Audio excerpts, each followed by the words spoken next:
Agradecemos la participación del presidente del Instituto Latinoamericano de Cereales, José Monroy, y de la doctora Karina Cruz Pacheco, presidenta del Comité Científico del Instituto Latinoamericano de Cereales.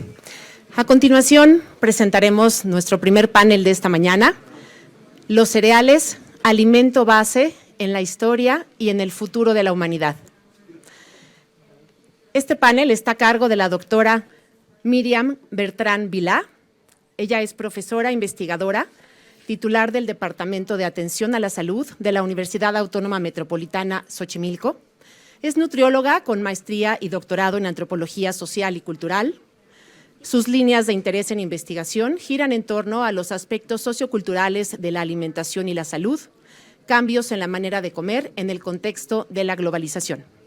La doctora Bertrán es profesora en diversas universidades en México, España, Francia, Brasil, Guatemala y Colombia.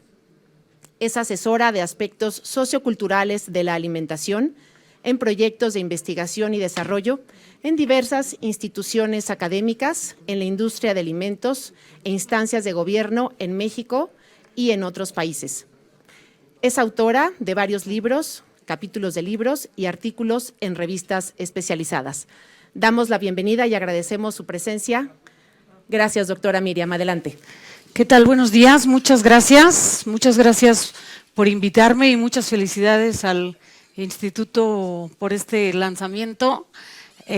Con gusto. Empezaremos en cuanto me pongan mi presentación, que no sé dónde está.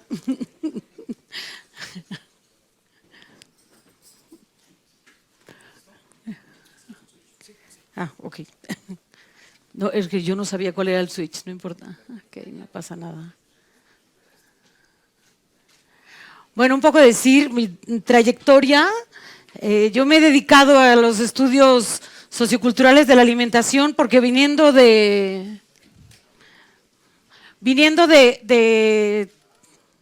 las ciencias de la nutrición y con esta insistencia que usualmente seguimos haciendo, la educación en nutrición es como el gran caballo de batalla de la nutrición y mi gran asunto es cómo vamos a poder cambiar o insistir en cambiar los hábitos alimentarios de una población si no sabemos por qué la gente come lo que come, o sea, qué come y por qué come lo que come. Y más allá de pensar que las creencias son cosas como que nos fueron dadas como de…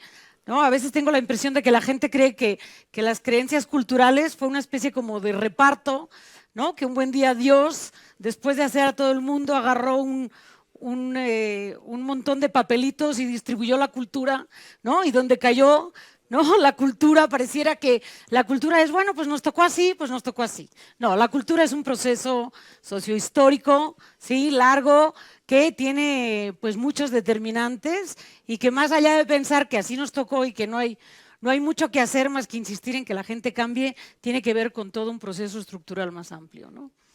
Bien, hablar de la cultura de los cereales y bueno, y de una parte histórica de los cereales, como bien dijo el presidente, pues es hablar de una historia de 5.000 años o más, ¿no? Por lo tanto, eso, tratar de reducirlo a 1 hora o 45 minutos, pues es completamente absurdo. Sin embargo, sí hay ciertas cosas que ahorita van a ver que preparé para la presentación de hoy, que está basado… básicamente, valga la redundancia, está centrado en que los cereales es el sustento, ¿sí? Lo que estamos es hablando de un proceso cultural que está anclado en el sustento de la humanidad, ¿no? Adelante, para atrás. Ahí está, ahí está. Ok, los cereales efectivamente son, y lo está más que claro y documentado, ¿no? Es el principal alimento de la humanidad. Es el que aporta cuando menos el 50% del total de calorías que consume la humanidad y en algunas zonas del mundo incluso llega hasta el 80%, ¿sí? Pero además, indirectamente, los cereales alimentan al ganado y a todos, digamos, a toda la producción de proteína de origen animal, a todos los animales que forman parte también de la alimentación humana. Por lo tanto, tiene una importancia en nutrición y alimentación indiscutible y evidentemente en tanto sustento, ¿sí? Tiene un elemento central y una importancia central en términos económicos y políticos. No hay manera de escaparse, al proceso macroeconómico, social y político, en tanto estamos hablando del principal sustento de la humanidad. Por eso, y hoy lo estamos viendo con la guerra en Ucrania, ¿no?, los grandes problemas que genera los cambios en los sistemas de producción y distribución de cereales alrededor del mundo, ¿no? Y desde luego, como cualquier otra actividad humana, tiene un fuerte elemento sociocultural. Veo ya que la nutrición está empezando a circular por aquí, me da gusto. Lo que vi honradamente fueron caras de envidia, ¿eh? O sea, confiesen. Las caras de envidia, eso fue. Bueno, ok.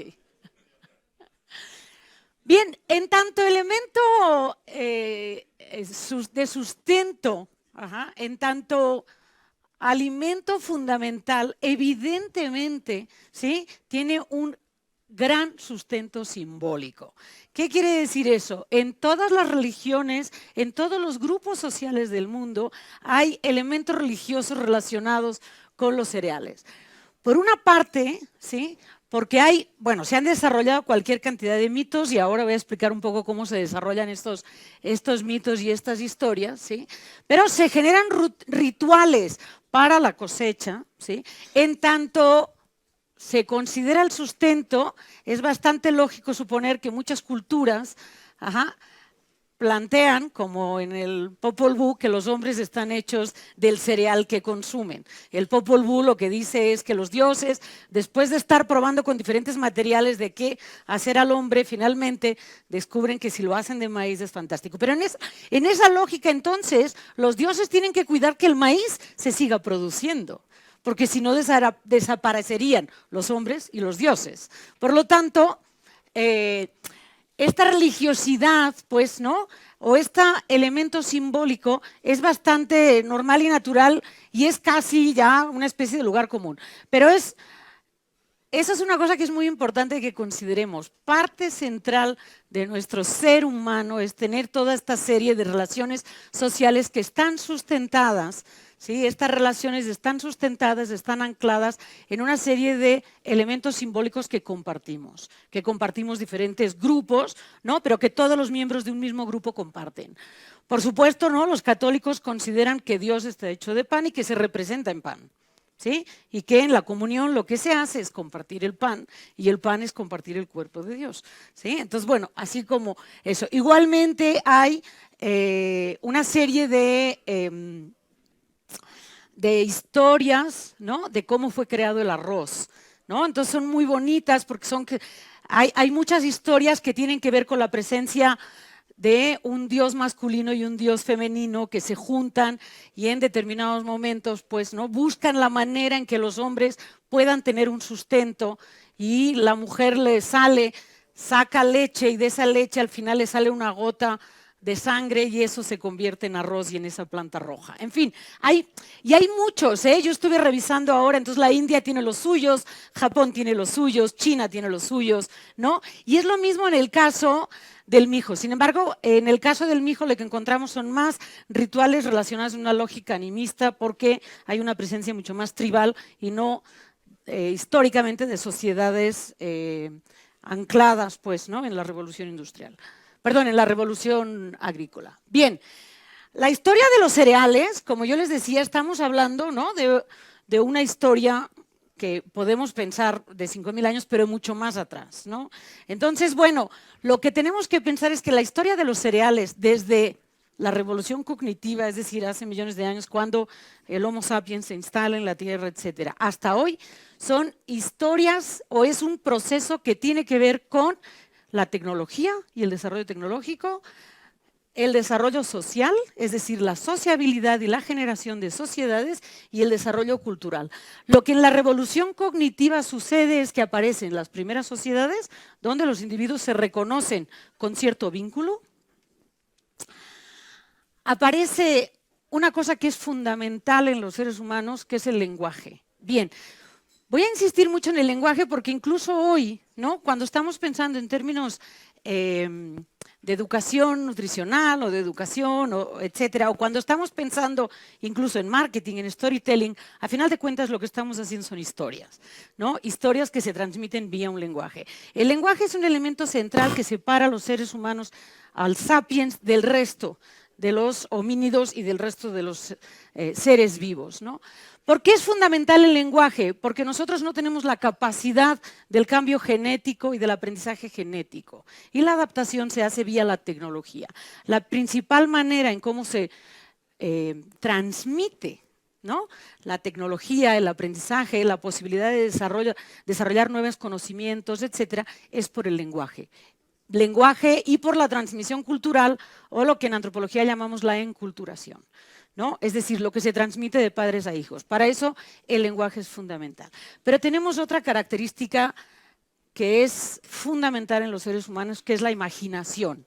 En otra época yo había estudiado ya esto y le llamábamos, o bueno, yo lo que había leído era que lo que nosotros teníamos en relación a diferentes homínidos era la capacidad de abstracción, es decir, que no necesitamos que estar viendo un campo de maíz para pensar en el campo de maíz, o sea, lo podemos ver. Pero me gustó mucho recién porque tenía pendiente leer el libro de Yuval Harari sobre De hombres a dioses del Sapiens, ¿no? Y me gustó mucho que él lo plantea como imaginación. La capacidad de imaginación es fabulosa porque es justamente lo que permite la generación de historias, narrativas, mitos, etcétera, que se comparten entre los seres humanos y que es lo que ancla la pertenencia a las sociedades. Entonces, bueno, este tema del lenguaje y la imaginación es lo que lo voy a poner y lo voy a utilizar en el centro y voy a estar toda la plática hablando, pues, ¿no?, de este poder de la imaginación en la generación y en la historia de la cultura de los cereales. Bien, como sabemos, pues, ¿no?, después de la revolución cognitiva, pues viene la revolución neolítica, que es donde nos tiene ahora. Bueno, o sea, nos tiene ahora después la revolución industrial, la revolución científica, etcétera. Pero lo que nos tiene ahora, que es lo que genera las sociedades, básicamente tal y como las conocemos hoy, ¿sí?, donde lo que hay es una gran transformación, de las plantas silvestres. Y entonces ahí es donde aparece la domesticación de los cereales, donde los cereales efectivamente juegan un papel central. De las primeras plantas, no necesariamente las primeras, pero de las primeras plantas en los diferentes centros de origen de la agricultura, los cereales jugaron gran importancia, fundamentalmente el trigo, el arroz y el maíz. Con esto aparecen cosas como la división del trabajo, la especialización de las labores, la división, pues, ¿no?, de las actividades entre hombres y mujeres, unos más cercanos, otros de trabajo de fuerza física, en fin, ya había desde luego la posibilidad de controlar e imaginar, ¿no?, una mayor producción de alimentos permite el crecimiento de la población. Sí, también el aseguramiento, aunque es muy interesante porque Harari dice que bueno, que tampoco pensemos que ni la vida en los cazadores recolectores era fantástica, pero que tampoco la revolución agrícola, ¿no?, es fantástica, porque la revolución agrícola, dice él, nos empieza a mostrar los lujos. Es un lujo tener alimento de más, por ejemplo, ¿no? Y eso es muy interesante porque, o sea, el lujo es una cosa que seguimos teniendo hoy, ¿no? Y es lo que a final de cuentas está anclado en la sociedad de consumo, ¿no es cierto? A muy diferentes niveles, ¿no? Entonces, bueno, ese es algo que es muy interesante. Y luego, pues bueno, desde luego los asentamientos organizados, pero que generan también otra cosa que son la organización política, ¿no? Bien, la organización política tiene una habilidad, tiene una posibilidad, o tiene una, digamos, cumple la necesidad porque hay que administrar.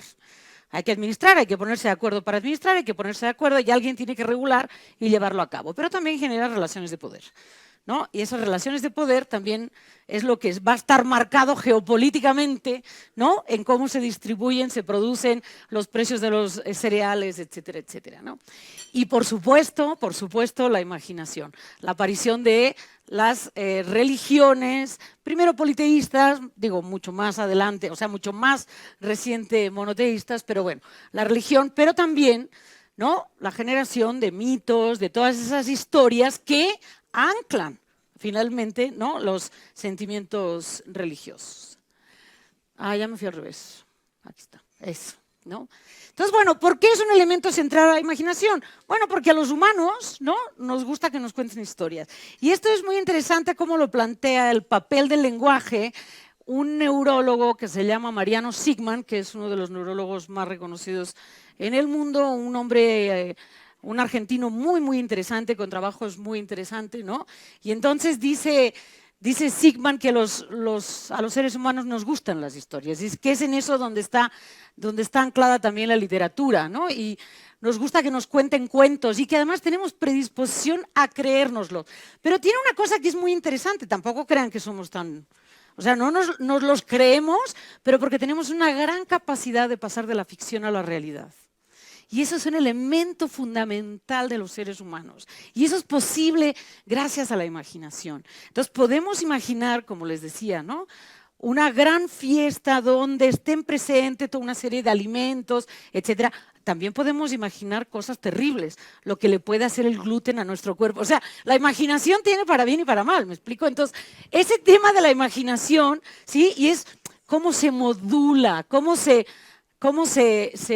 va generando, digamos, ¿no?, esta imaginación. Y hoy incluso podemos ver las religiones modernas, más allá de ser una cosa de creencia de los dioses, ¿no?, pues pueden ser cosas como, por ejemplo, adscribirse a ciertos movimientos animalistas, ¿no?, y por lo tanto no consumir más que alimentos vegetales ¿no?, porque se ha llegado a la conclusión de que el resto de los seres vivos de la Tierra tienen los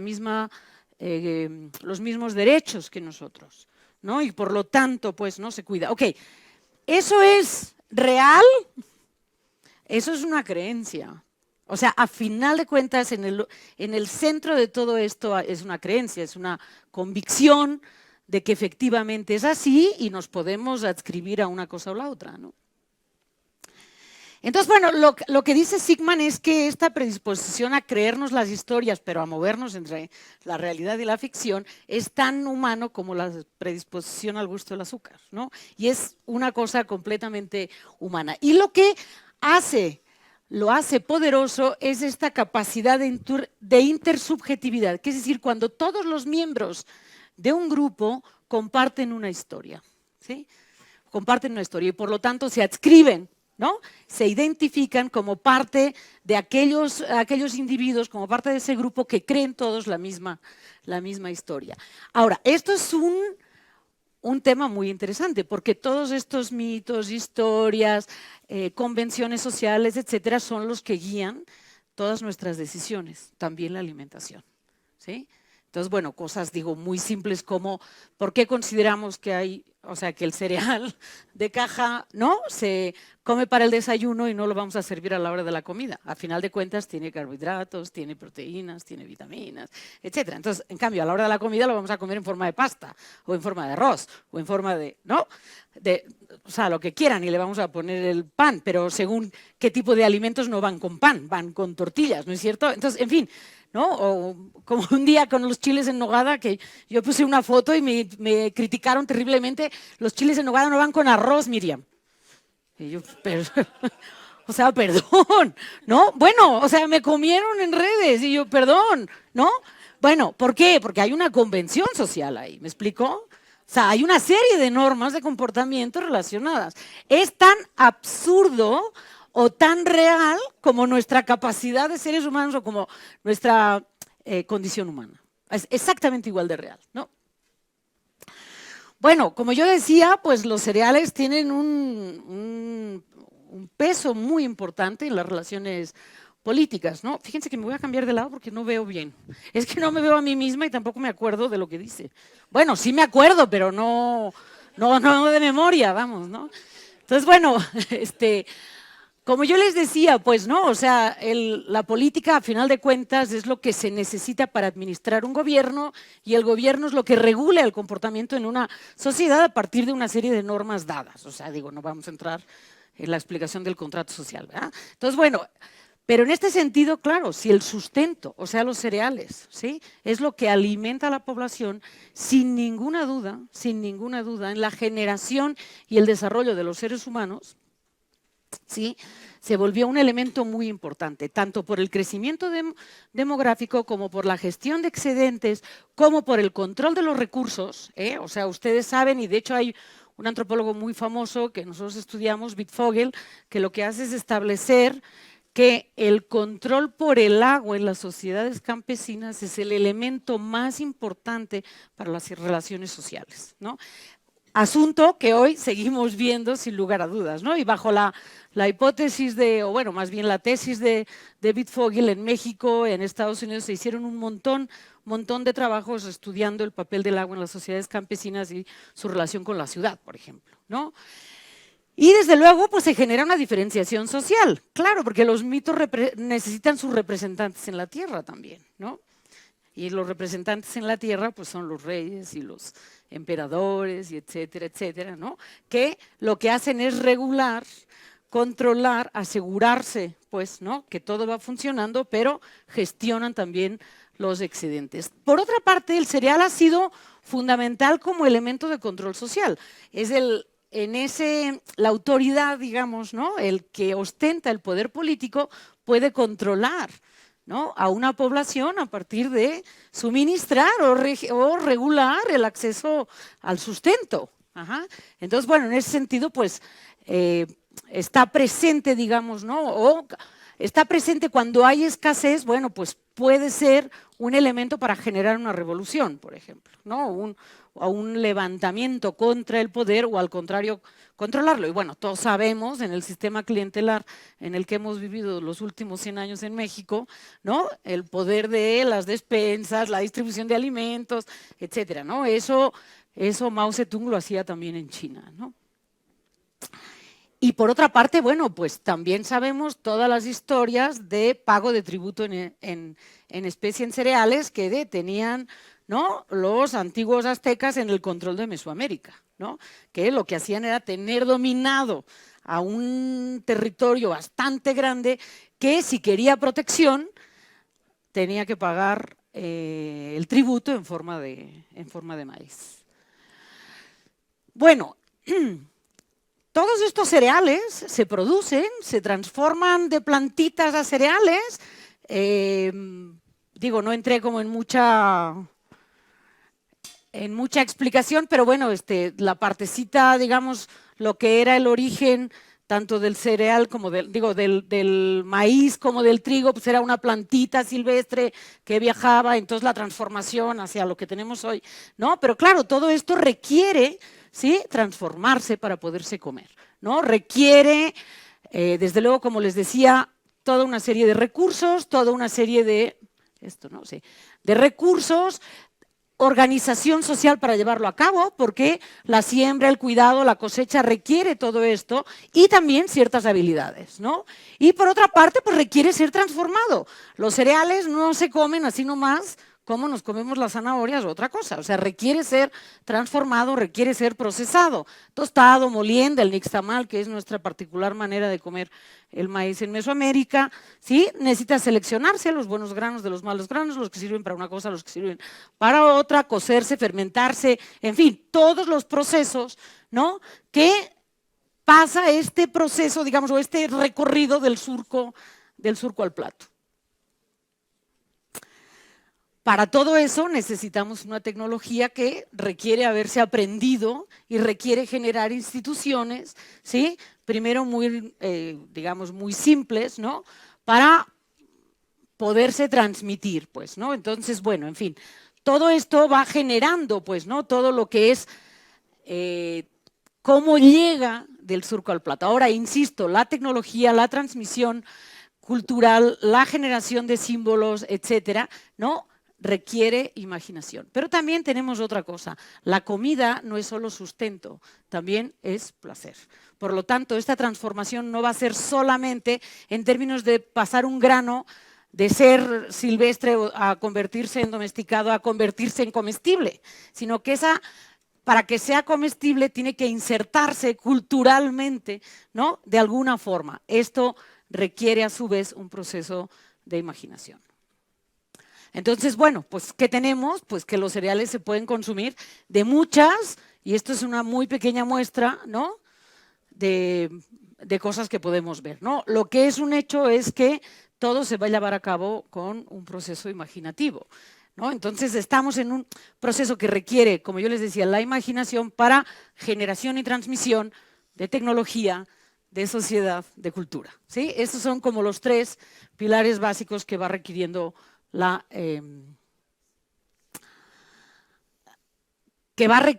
digamos, ¿no?, el desarrollo hasta donde estamos hoy. Ajá.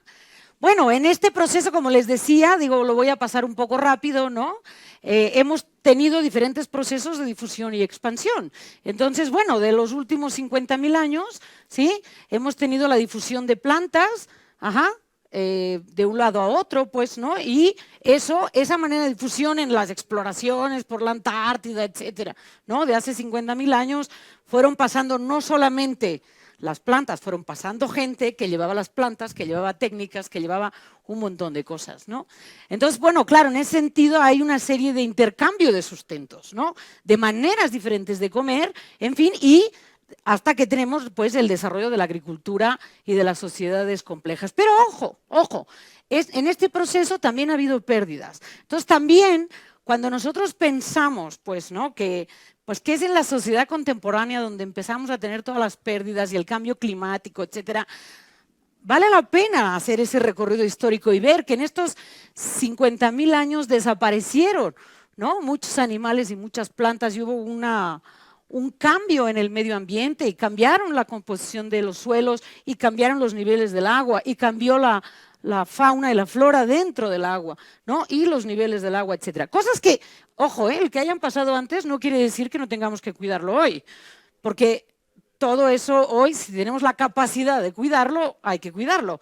Pero tampoco no es que llegó el antropoceno antier, digamos, ¿no? O sea, el antropoceno lleva ya, ¿no?, un largo camino, ¿no? Y desde hace 15.000 años es que el sapiens es el jefe, dueño y señor controlador, ¿no?, de los recursos en la Tierra, ¿no?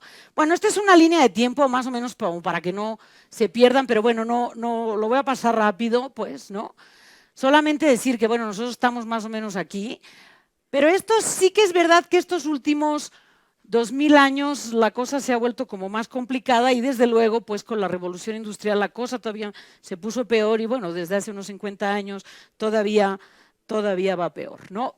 Va peor en el sentido en que se han intensificado todas estas revoluciones. Lo que es interesante, digamos, de esta línea del tiempo es ver que en la historia de la humanidad, ¿no?, llegamos hasta, o sea, hay todo este proceso, todo este caminote de años, miles de años, millones de años, no sé qué, y nosotros a veces pensamos que esto apareció en Tier, ¿no? Pero lo que ha pasado en estos últimos 1.000 años, 200 años, 50 años, es un pedacitito en la historia de la humanidad. Es un pedacitito, pues, ¿no?, donde los cambios son muy rápidos, mucho más rápidos, ¿sí?, que ese proceso del origen de la agricultura. O sea, la agricultura apareció hace 3.500, 5.000 años, pero el proceso, ¿sí?, desde la revolución cognitiva hasta la aparición de la agricultura llevó 10.000 años, ¿no? Entonces, bueno, o sea, 10.000 años, ¿sí? Entonces, bueno, no tenemos luego conciencia, ¿no?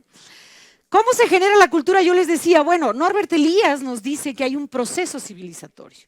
Y ese proceso civilizatorio, él al hacer el estudio de las culturas del Mediterráneo, lo que él muestra, ¿sí?, es que las culturas generan ciertos, en ese proceso civilizatorio lo que hay es una forma de restringir los impulsos, ¿sí? Esta forma de restringir los impulsos es lo que va generando las maneras o los manuales de buenas costumbres, ¿no?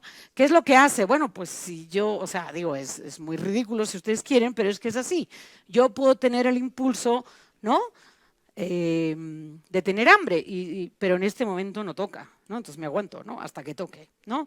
Lo que les decía, o sea, claro, ustedes no, hay por ahí quienes se están revelando a eso, pero no puedo yo no voy a juzgar su hambre, no voy a juzgar su hambre. El otro asunto que es interesante es lo que les decía. Un niño tiene impulso de a la hora de la comida decir, yo quiero cereal. Y la mamá le dice, no, mijito, es la hora de comer sopa. Pero es que a mí me gusta el cereal. Y además puede alegar el niño con toda razón que el cereal es igualmente nutritivo que el cereal, etcétera, etcétera. Y sin embargo, vamos a insistir al cansancio hasta que el niño llegue a la conclusión de que no hay más remedio que comerse la sopa y te comes esto o te vas, o te aguantas, o pasas hambre, o hasta la noche. O hay quienes dicen, bueno, le vamos a dar el cereal. Claro, ese niño después, en determinados ambientes sociales, ¿no?, tiene las maneras un poco complicaditas, digamos, ¿no? O sea, que nos es como difícil. ¿Por qué? Porque es difícil convivir con él, ¿de acuerdo? Para eso sirve este proceso. Entonces, bueno, es muy interesante porque, digamos, y obviamente hice un triple salto mortal desde 5.000 años atrás a hoy, ¿no? O al siglo XVI, XV, al siglo X, etcétera, cuando se van generando todos estos procesos que lo que hacen es ir generando normas de comportamiento, ¿sí?, para sobre todo evitar el conflicto. Sobre todo evitar el conflicto. Pero también las normas de comportamiento evitan el conflicto por una parte y por otra parte generan identidad.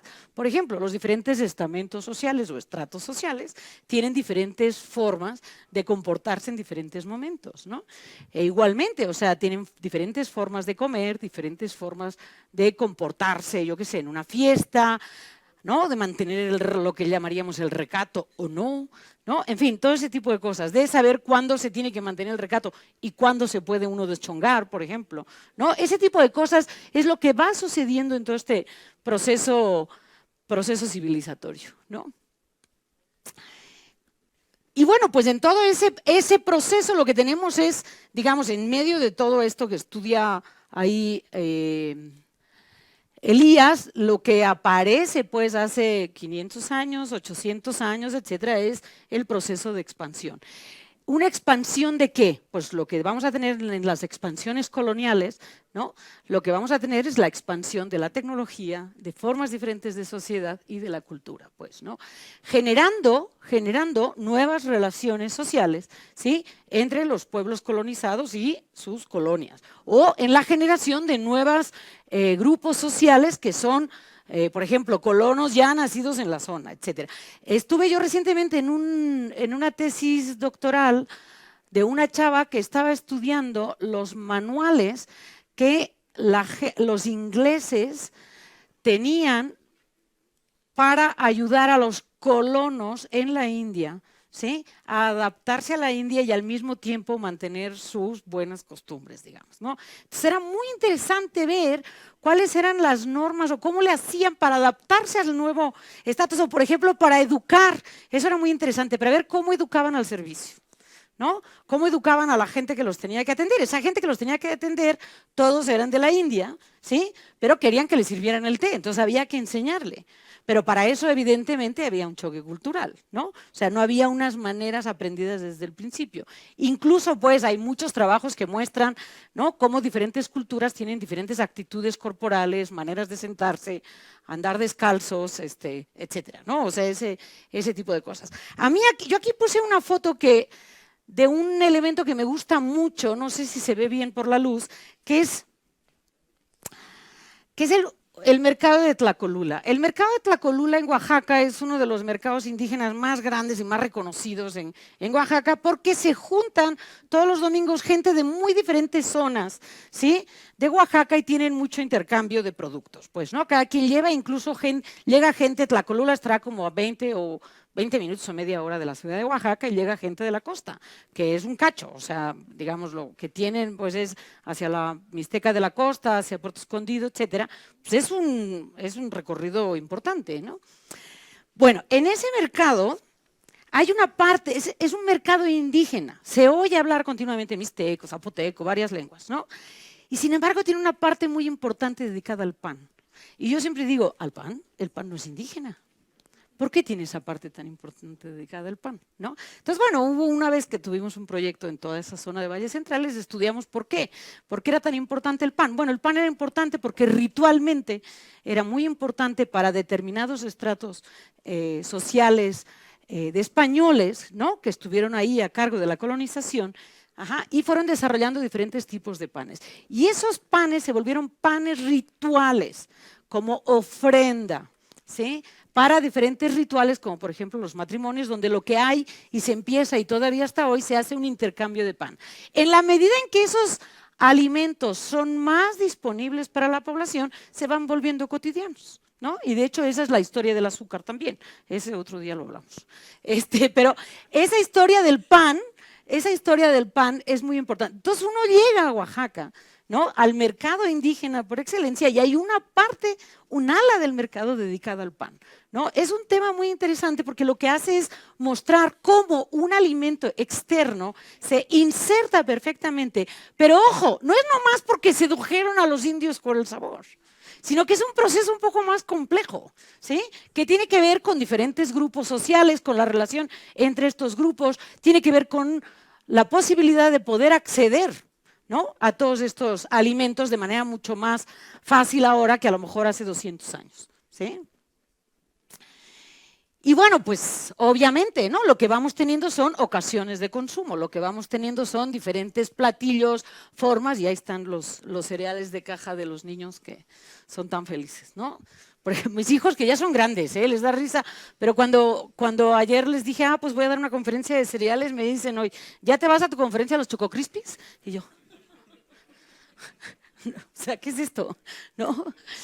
En las ocasiones los rituales no solamente tienen funciones de comer, ¿no es cierto? Porque tenemos el arroz que tiene que ver, el aventar arroz tiene que ver con un ritual para generar, pues, ¿no? Y desear que haya prosperidad en la pareja, pues, ¿no? ¿Qué se usa para eso? Los cereales. También es muy interesante que en algunas culturas se regala un salero.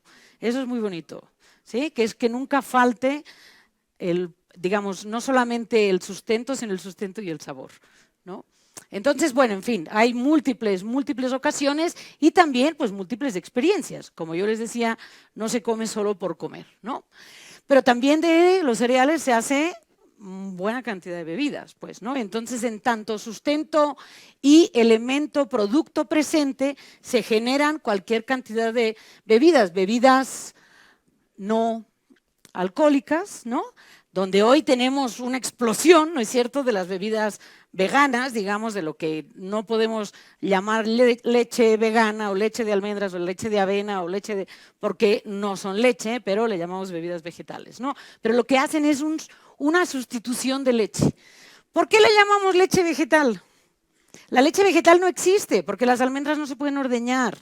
¿Pero por qué le llamamos leche vegetal? Porque hacemos ese ejercicio de imaginación de sustituir una leche que no es leche, pero que tiene características de leche y utilizarla como leche, ¿sí?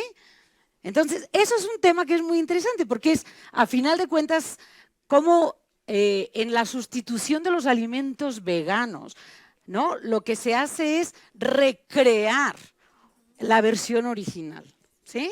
Y eso es una cosa que es una discusión a veces con los veganos de decir, bueno, maestro, si no vas a comer bistec, ¿por qué quieres un bistec vegano? O sea, come tus plantitas y ya, le dice la gente, ¿no? O sea, come tus vegetales y ya. ¿Por qué lo quieres en forma de carne, con sabor de carne, etcétera? Bueno, porque lo que quiere es la reproducción de su cultura alimentaria y de su sabor, ¿no? Que eso es muy importante. ¿Por qué? Porque los sabores van anclados a las ocasiones, van anclados a las experiencias. Pero bueno, en fin, tenemos en América Latina hay muchas bebidas hechas de cereales, ¿no? Y bueno, pues sí, la más famosa en todo el mundo pues es la cerveza.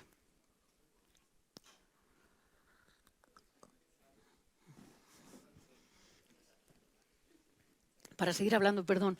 Bueno, y todas las bebidas destiladas. Las bebidas destiladas de los cereales, sí, también es un tema muy interesante que en la mayoría de los casos tiene que ver también con ciertos consumos rituales en su desarrollo y que después y también de alteración de la conciencia, ¿eh? La búsqueda de alteración de la conciencia no es, o sea, la limitación de la alteración de la conciencia es una forma, digamos, donde entran estos manuales, estas lógicas civilizatorias, pero la búsqueda de sustancias que alteren la conciencia es universal. Eso está presente en todos los grupos humanos y es universal. Ajá, y tiene determinadas ocasiones también tiene determinadas ocasiones para hacerlo, pues, ¿no? Bien. en este triple salto mortal ya caí, ya volví a dar otro, ¿no? Ahora con Giro llegamos a este proceso de globalización, ¿sí? Donde lo que tenemos es, si habíamos tenido en la expansión colonial esta circulación de gente y de mercancías que hizo que en Italia se generara algo tan importante como la salsa de tomate que venía del jitomate de México, o la polenta, o las papas en Irlanda, o etcétera, ¿no? O la presencia del maíz, pues, ¿no? En buena parte de Europa, en fin, o la llegada a México del arroz, que es fundamental para nosotros ahora, etcétera, ¿no?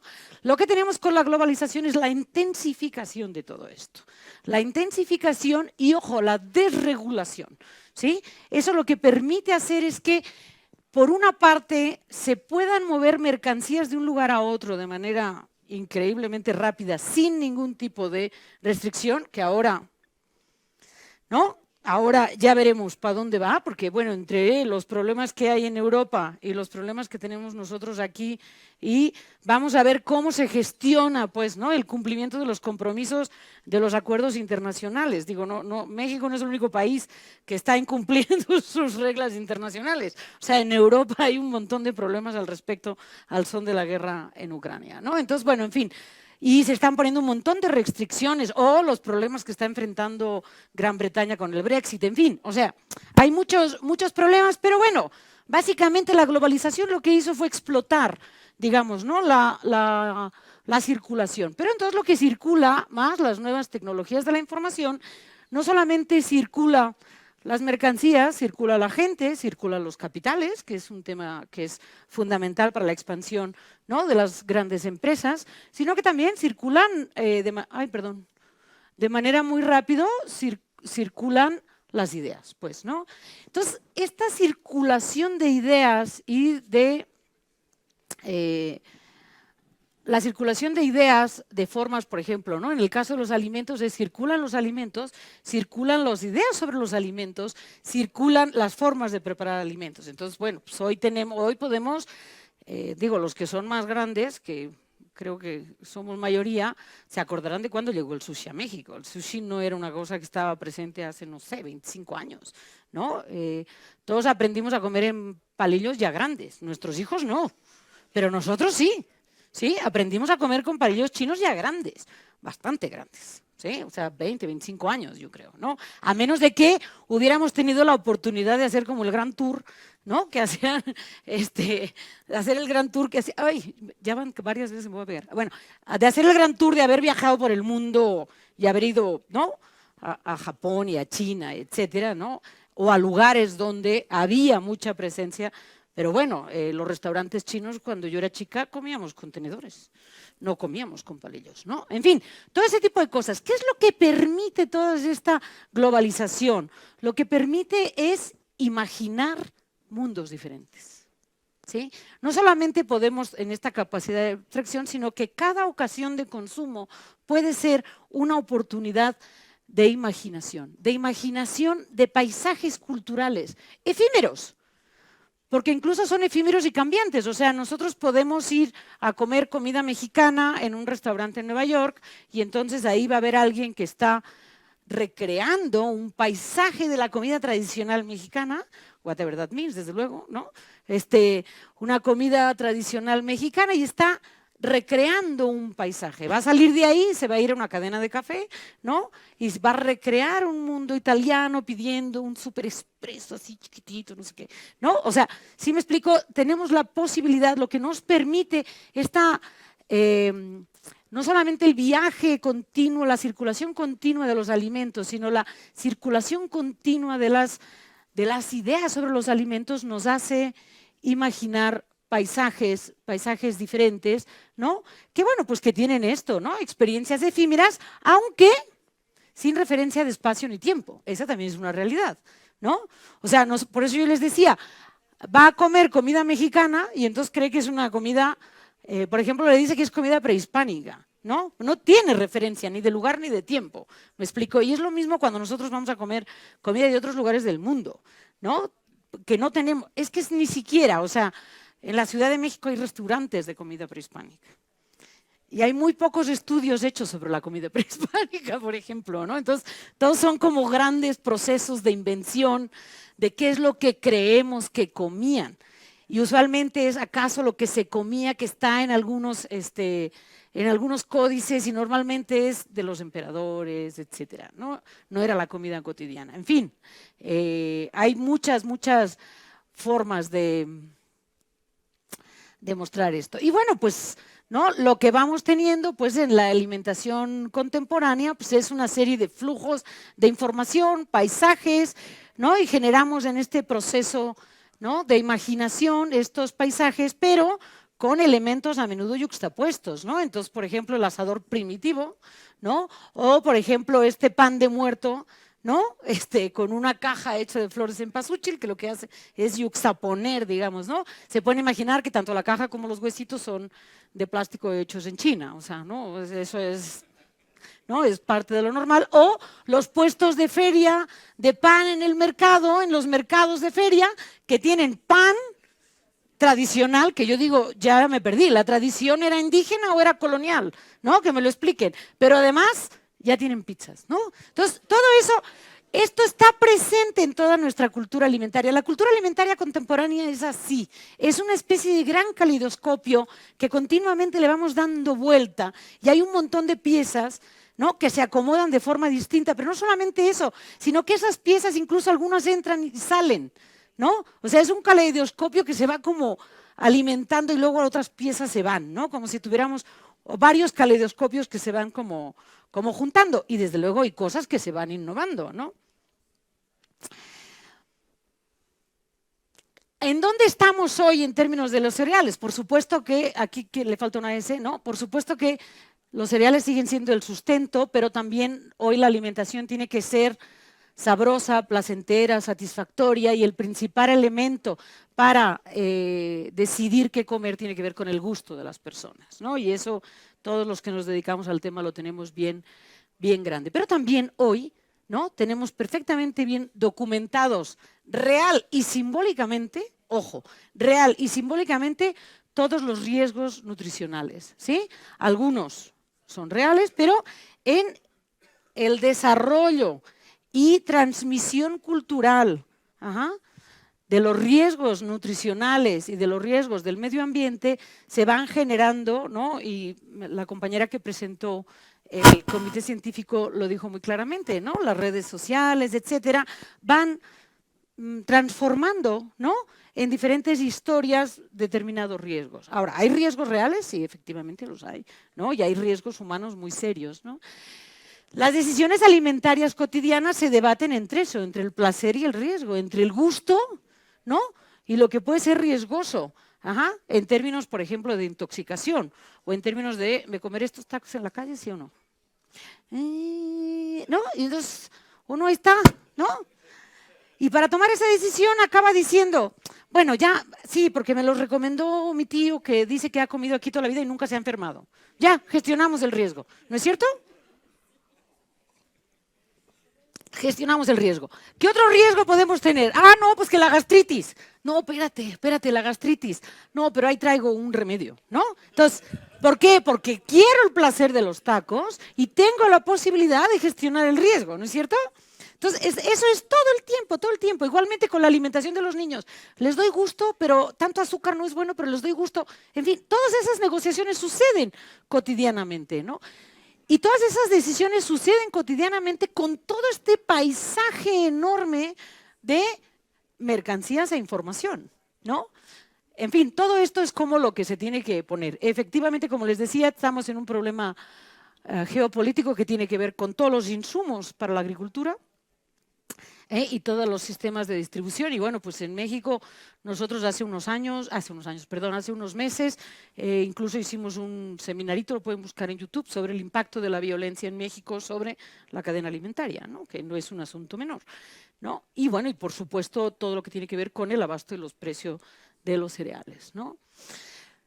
Todos estos riesgos reales, ¿no?, que nosotros sabemos que existen, pues desde luego tiene que ver con la sustentabilidad. Sabemos que la forma de producir alimentos es uno de los grandes generadores de gases de efecto invernadero, ¿no?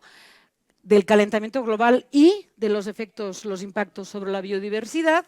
¿Sí? La biodiversidad es un tema tan central como que ante una nueva plaga, ¿no?, tengamos variedades resistentes o no, por ejemplo, ¿no? Y la biodiversidad lo que permite es que de pronto ciertas variedades, o sea, la existencia de esas variedades, aunque no sean tan productivas, nos permiten tener ciertas posibilidades de resistencia a la plaga, por ejemplo, ¿no? Ese es un tema muy importante. La biodiversidad también es muy importante para los polinizadores, y los polinizadores es un asunto central para que nuestra comida tenga color, por ejemplo, ¿no? Y el tema de las abejas a nivel mundial pues es un tema muy serio que provoca incluso un negocio enorme de abejas que se transportan por todo el mundo, por ejemplo, ¿no? Entonces, ese es un tema muy importante. Desde luego, en nutrición y salud, lo que presentaban hace un momento, o que hablaban hace un momento, obesidad y desnutrición, pero bueno, pues esto hay que tenerlo claro que es una doble carga nutricional, muy a menudo en la misma población, ¿no?, donde tenemos problemas de desnutrición y obesidad en la misma población, ¿no?, las enfermedades crónicas, y bueno, ciertos residuos que pueden ser potencialmente tóxicos en los sistemas de producción, ¿no?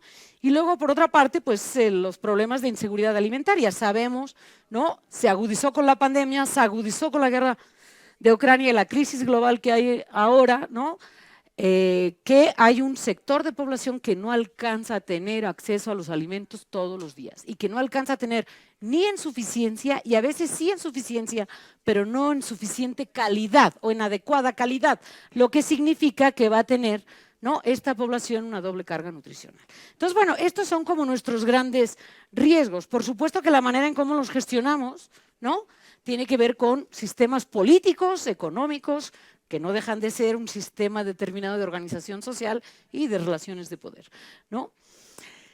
Pero a nivel, digamos, personal o a nivel individual, en términos del consumo, los riesgos se gestionan y se perciben de diferentes maneras, ¿no? Y empezamos a tener como diferentes formas de articular el discurso global, digamos, ¿no?, de los riesgos alimentarios con lo que tenemos a la mano, ¿no? Entonces, las respuestas tanto de las industrias, ¿no?, como lo que yo les decía, la generación de productos plant-based, donde, por cierto, los cereales tienen un papel fundamental, ¿no?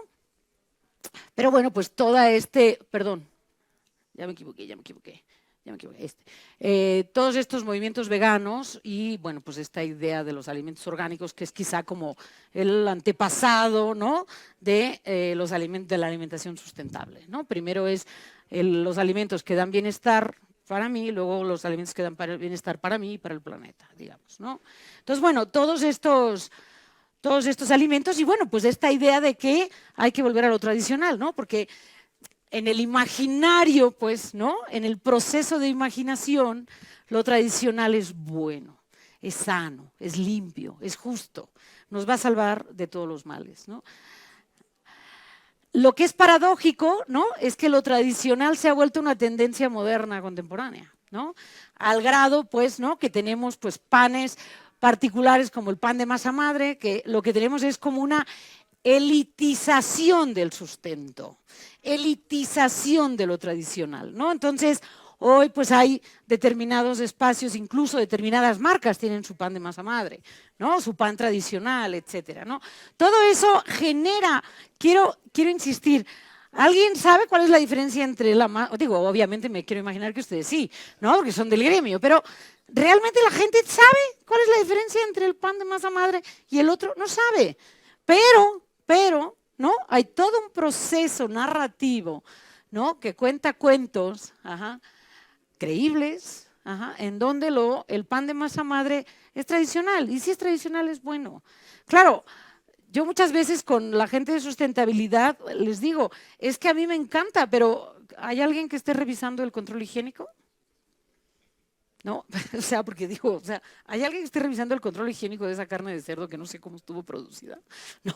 O sea, yo le creo, o sea, es el mismo ejercicio que los tacos al pastor de la esquina, ¿me explicó? O sea, no tiene control higiénico, ¿no? Entonces, será muy tradicional la forma de producirlo, porque entonces ese animal es alimentado con no sé qué tanto, y además está producido en un lugar cerquita de la ciudad o en la zona rural de la ciudad, etcétera, pero, ¿no? Hay todo un imaginario y hay una creencia que sí es tradicional, es buena. Ojo, no es tampoco absurdo, se generan lazos de confianza. Y en sociedades como las nuestras, los lazos de confianza son fundamentales. Fundamentales. Porque para cuando yo tengo mi garnachera de confianza, literal, es la garnachera que yo conozco hace 1000 años, ¿sí?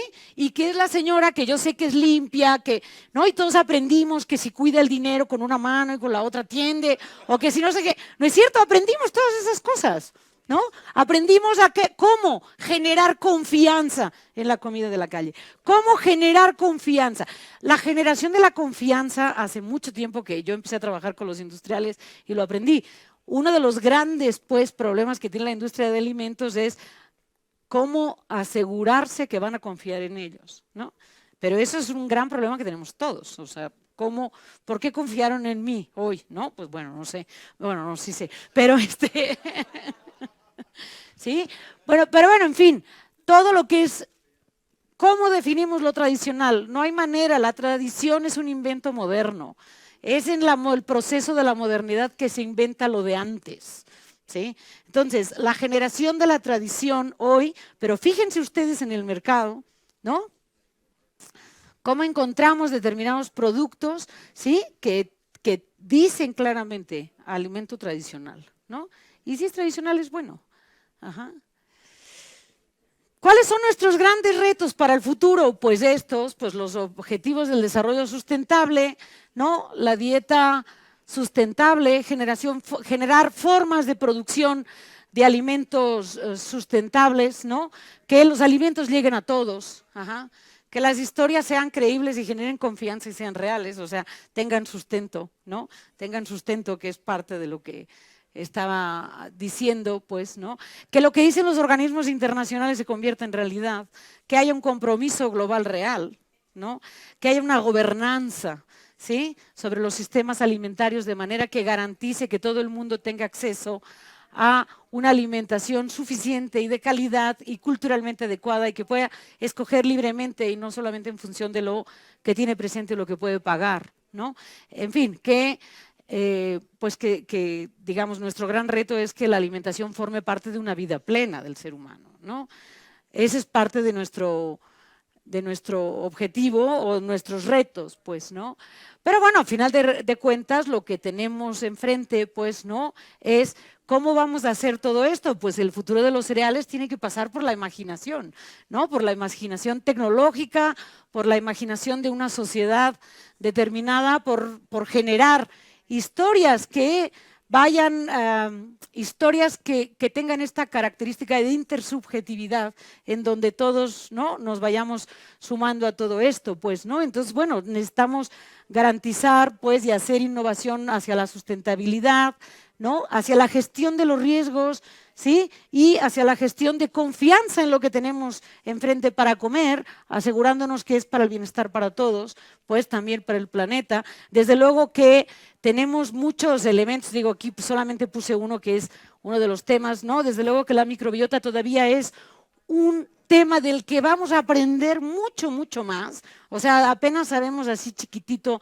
vamos a aprender mucho más y ahí los cereales tienen una función muy importante que cumplir, ¿no? Y desde luego, bueno, pues necesitamos también asegurarnos que toda esta innovación sea saludable, sustentable y que sea también placentera, que dé satisfacción para todos los grupos humanos. Y eso es todo. Muchas gracias. Gracias, doctora Miriam Bertram. Aprovechando que tenemos la presencia de un amigo muy querido e invitado, le pedimos al presidente Francisco Cervantes Díaz del CCE que nos haga el favor de poder entregar un reconocimiento a nuestra ponente, el Consejo Coordinador Empresarial. Gracias. El presidente del Consejo Coordinador Empresarial, Francisco Cervantes Díaz. Muchas gracias. Muchas gracias. Muchas gracias. Muchas gracias. Qué lindo. Ay, qué bonito. Está muy bien. Muchas gracias.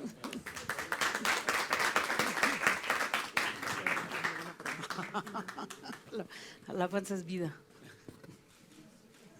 Gracias. Hay que tomar muchos cereales para no tener panza. No, pues hay que disfrutar mucho. Gracias a ustedes. Bien, mil gracias. Con eso estamos haciendo un receso de 15 minutos para continuar con nuestro siguiente panel a las 11 horas. Muchísimas gracias y de nuevo bienvenidos y muy buen día.